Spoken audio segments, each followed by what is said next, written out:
Yes, yesterday's Honorable Chief Minister's statement, it is very clear that he has admitted the failure of the state government.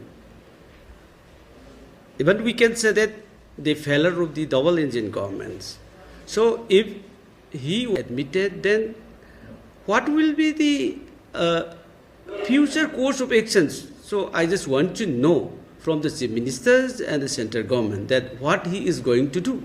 Is going to resign, or he is going to do something that there is the alternative step.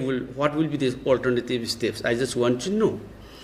If he said openly through the press, the media, that the unprecedented violence of of Manipur, which was started since 3rd of May 2023 and still continue, the crossfiring still continue, even the New Year, Christmas, whatever it may be, it is still continue, and he openly said that he was sorry, and he apologized to the entire people of Manipur.